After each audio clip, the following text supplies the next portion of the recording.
बारे में कही, लेकिन मैं भी एक विद्यार्थी हूँ, आप सबकी तरह सीख रही हूँ और जीवन के बहुत सारे अनुभव हैं। अब मेरे लिए ये बड़ा है कि मैं ऐसे माहौल में कैसी कविता आप सभी के समक्ष रखूं। तो पहले मैं कुछ आप सबके मूड की बात करती हूँ, क्योंकि आजकल मोबाइल सबके हाथों में है और मोबाइल के बिना सब अधूरे हैं। लेकिन मोबाइल की स्थितियाँ कैसी है? मोबाइल ने इतना कुछ हमें दिया है, क्योंकि हर विषय के दो पहलू होते हैं। एक विषय के दो पहलू होते हैं, पक्ष और विपक्ष। तो मैं कुछ हास्य में ले जाकर जो है विपक्ष की बात करती हूँ। मोबाइल होने लगे जब से सबके हाथ, मोबाइल होने लगे जब से सबके हाथ, सत्य झूठ का हो गया नीर शीर सा साथ। क्योंकि मुझे लगता है जब से मोबाइल आने लगे लोग ज़्यादा झूठ बोलने लगे। बैठे कहीं होते हैं, बात कुछ कर रहे होते हैं, तो वो बात मैं कहती हूँ, मोबाइल की बात का कैसे हो विश्वास। आप सब भी यहाँ बैठे हैं, अभी पत्नी का फोन आ जाए, पता चले 7:30 बजे कहकर आए थे और ये तो जो है 8 बज गए, तो कहेंगे बस बस रास्ते में हूँ, 5 मिनट में पहुँच रहा हूँ। तो ऐसी स्थितियाँ हो जाती हैं। और ये मोबाइल ऐसी चीज़ है कि आप इग्नोर भी नहीं कर सकते, इग्नोर करेंगे तो ज़्यादा पीटेंगे, है ना। तो इसीलिए मैं कहती हूँ, मोबाइल की बात का कैसे हो विश्वास, कहते घर से दूर हूँ बैठे मेरे पास। तो कहीं भी बैठे होते हैं और कुछ भी कह देते हैं, तो ऐसी स्थितियाँ हैं। और फेसबुक का मामला भी ऐसा ही है, फेसबुक का मामला भी ऐसा ही है। फेस टू फेस जब मिले करे ना कोई बात, क्योंकि बहुत सारे हमारे फेसबुक पर 5000 दोस्त हैं, 10,000 दोस्त हैं, और आमने सामने आ जाते हैं तो पहचानते नहीं। तब मैं कहती हूँ, फेस टू फेस जब मिले करे ना कोई बात, फेसबुक पर बात करें दिन देखे ना रात। बहुत खूब, बहुत खूब। और इंटरनेट की महिमा है ये सारी। इंटरनेट ने गढ़ दिया एक नया व्यवहार, इंटरनेट ने गढ़ दिया एक नया व्यवहार, हमें जानते वो नहीं हाय लिखे हर बार। वाह, क्या बात है। हमें जानते वो नहीं हाय लिखे हर बार, और अगर ना जवाब दो तो तुरंत इतनी लंबी स्क्रिप्ट तैयार हो जाती है और पता नहीं क्या क्या क्या क्या। विशेष रूप से महिलाओं के साथ तो अक्सर ऐसा होता है। तो ये था। और जो नारी शक्ति है, नारी शक्ति को नमन करती हूँ। और हम सभी जानते हैं कि चाहे त्योहार हो चाहे परिवार हो, उन सबकी धुरी नारी ही है।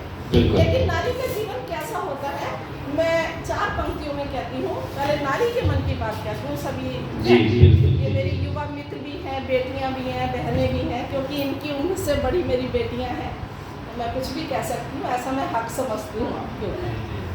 तो लेकिन नारी का जीवन कैसा होता है, मैं उसको 4 पंक्तियों में कहती हूँ।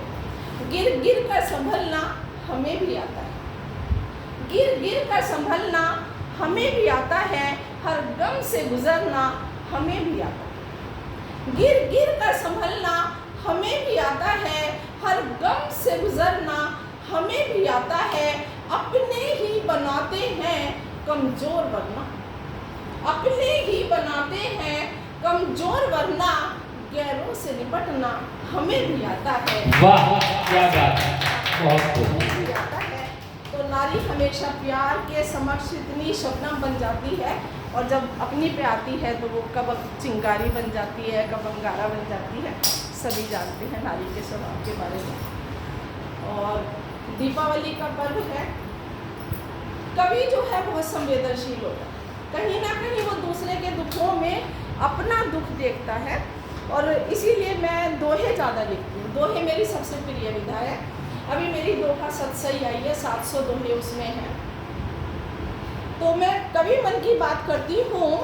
कवि की वाणी भी अगर हो जाएगी मौन, कवि की वाणी भी अगर हो जाएगी मौन, दुनिया के दुख दर्द को फिर गाएगा कौन, दुनिया के दुख दर्द को फिर गाएगा कौन। बहुत बढ़िया। और आजकल की जो स्थितियां हैं उस पर एक कविता कहती हूँ, अच्छा लगता है, अच्छा लगा, अच्छा लगता बहुत बढ़िया, अच्छा लगा।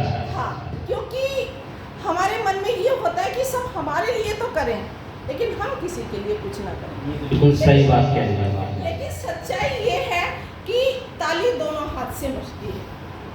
तब मैं एक कविता कहती हूँ जो अक्सर लोग पसंद करते हैं, इसीलिए मुझे उम्मीद है कि यहाँ भी सबको अच्छा लगेगी। जब कोई अपना साथ निभाए अच्छा लगता है, जब कोई अपना साथ निभाए अच्छा लगता है, आगे बढ़कर हाथ बढ़ाए अच्छा लगता है। सुख दुख तो सबके जीवन में अक्सर आते हैं, सुख दुख तो सबके जीवन में अक्सर आते हैं, कोई दिल का हाल सुनाए अच्छा लगता है। क्योंकि आजकल कोई किसी से मन की बात नहीं करता, औपचारिकताएं ज़्यादा हो गई है जीवन में, तो इसीलिए मैं कहती हूँ सुख दुख तो सबके जीवन में अक्सर आते हैं, कोई दिल का हाल सुनाए अच्छा लगता है। मोबाइल पर बातें तो अब सबसे होती हैं, मोबाइल पर बातें तो अब सबसे होती हैं, कोई घर पर मिलने आए अच्छा लगता है। आजकल हम बड़े बड़े फ्लैट बना रहे हैं, इंटीरियर डेकोरेटर को बुला रहे हैं, सजा रहे हैं, हर समय पोछा लगा रहे हैं, घर पे कोई आता नहीं। घर पे कोई आ जाता तो ये टेंशन हो जाती है, अरे कालीन गंदा हो गया, अरे ये चप्पल बाहर निकल के नहीं आया। इतना अनुशासित व्यक्ति होता जा रहा है कि भावनाओं और संवेदनाओं से दूर होता जा रहा है। तब मैं कहती हूँ, क्योंकि मैं कुछ ऐसी तैयारी से आई नहीं थी कि यहाँ पर मुझे ऐसे कुछ बोलना पड़ेगा। कभी किसी के बिना यहाँ पर काम नहीं रुकता कोई, कभी किसी के बिना यहाँ पर काम नहीं रुकता कोई, एक दूजे के काम जो आए अच्छा लगता है, एक दूजे के काम जो आए अच्छा लगता है। जब कोई मुझसे कहता है तुम अपने से लगते हो, जब कोई मुझसे कहता है तुम अपने से लगते हो, उसका साया बनना मुझको अच्छा लगता है, उसका साया बनना मुझको बहुत जबरदस्त अच्छा लगता है। और बहन भाइयों का जो रिश्ता होता है वो बड़ा अद्भुत होता है, क्योंकि जिस समय हमें कुछ भी समझ नहीं होती तब से हमारी जड़ें जुड़ी होती हैं। तब मैं कहती हूँ बचपन जिनके संग में बीता वे रिश्ते अद्भुत होते, बचपन जिनके संग में बीता वे रिश्ते अद्भुत होते, उनसे शिकवा और शिकायत अच्छा लगता है। आज के समय में कोई किसी से शिकायतें नहीं करता, लेकिन जो बचपन के बहन भाई हैं हम उसी टोन में आ जाते हैं, हाँ बहुत बड़ा आदमी बन गया तू, अब तू आएगा तो बहन के घर। तो ये जो शिकवा शिकायत प्यार भरा होता है ये अच्छा लगता है। कैसे ही रास्ते आ जाएं कभी नहीं घबराती मैं, अब मैं अपने आप को व्याख्या कर रही हूँ। कैसे ही रास्ते आ जाएं कभी नहीं घबराती मैं, सरिता बनकर बहना मुझको अच्छा लगता है। बहुत बढ़िया, जबरदस्त। और अभी परसों ही मैंने एक गीत लिखा है, वो भी दीपावली पर जब ये फुटपाथों पर बैठे हुए दीपक बेचते हुए बच्चों को देखती हूँ तो मन में बड़ी कसक होती है कि दुकानों पर भीड़ है, दुकानदार को दिखाने की फुर्सत नहीं है, पैसे बताने की फुर्सत नहीं है, लेकिन हम चीज़ें खरीदेंगे वहीं से, क्योंकि हमारा सोशल स्टेटस है। हमने महाजन के यहाँ से खरीदा है, हमने फलानी दुकान से खरीदा। तब मैं एक गीत अभी परसों ही लिखा है मैंने,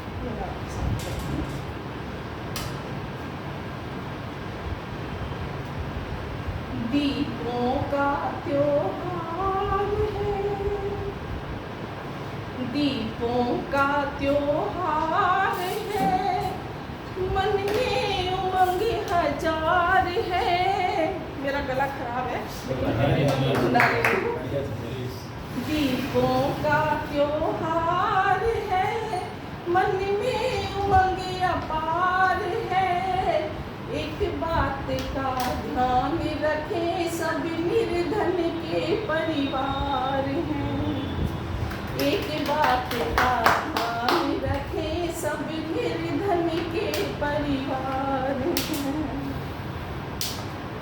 एक महा से बना रहा जो मन से माटी के दीपक, एक महा से बना रहा जो मन से माटी के दीपक, सोच रहा अगर माल बिका तो हो जाए घर में रौनक। छोटा सा व्यापार है, जीवन का आधार है। एक बात का ध्यान रखें सब, निर्धन के परिवार हैं। क्योंकि मैं थोड़ा सुपर सेंसिटिव हूँ, जब मैं इस तरह की कोई भी कविता लिखती हूँ तो मेरा मन खुद बड़ा भावुक हो जाता है। और वैसे भी जो ये छोटे काम होते हैं इनमें एक अकेला व्यक्ति नहीं लगता, उनके घर का बच्चा बच्चा उसमें लगा रहता है। तब मैं कहती हूँ, छोटी सी नन्ही सी गुड़िया रुच रुच रंग सजाती है। छोटी सी नन्ही सी गुड़िया रुच रुच रंग सजाती है। रंग बिरंगे मोर बनाकर पापा को बतलाती है। क्या बतलाती है? रंग बिरंगे खेल खिलौने सब मांगे हर बार है। एक बात का ध्यान रखें सब, निर्धन के परिवार हैं। और ऊंची ऊंची दुकानों की बात है। ऊंची ऊंची सजी दुकानें, ऊंचे उनके नाम हैं। ऊंची ऊंची सजी दुकानें, ऊंचे उनके नाम हैं। सस्ता महंगा कैसा भी लो, उनका एक ही दाम है। फुटपाथों पर बैठे बच्चे, फुटपाथों पर बैठे बच्चे करते क्यों मनुहार हैं। एक बात का ध्यान रखें सब, निर्धन के परिवार हैं। कितनी मजबूरियाँ होती हैं उनके सामने, उस चीज़ को मैंने कहा है। सूखे सूखे चेहरे उनके, प्यासे प्यासे नैन हैं। सूखे सूखे चेहरे उनके, प्यासे प्यासे नैन हैं। आजीवन वे मेहनत करते, फिर भी जरा न चैन है। घर में बूढ़ी अम्मा उसके, घर में बूढ़ी अम्मा उसके, और पिता बीमार है। एक बात का ध्यान रखें सब, निर्धन के परिवार हैं। आज हम सब बहुत शिक्षित हो गए हैं, बड़े बड़े भाषण देते हैं, बड़े बड़े लेख लिखते हैं, पढ़ते हैं, व्हाट्सएप पर इतने मैसेज डालते हैं, लेकिन अपने आप अनुसरण कितना करते हैं वो सोच के बनता है। खुशियों का पर्याय पर्व है, शिक्षा हमें सिखाती है। खुशियों का पर्याय पर्व है, शिक्षा हमें सिखाती है। मानवता का धर्म बड़ा है, ये ही पाठ पढ़ाती है। त्योहारों पर खुश रहने का, त्योहारों पर खुश रहने का सबको ही अधिकार है। एक बात का ध्यान रखें सब, निर्धन के परिवार हैं। दीपों का त्योहार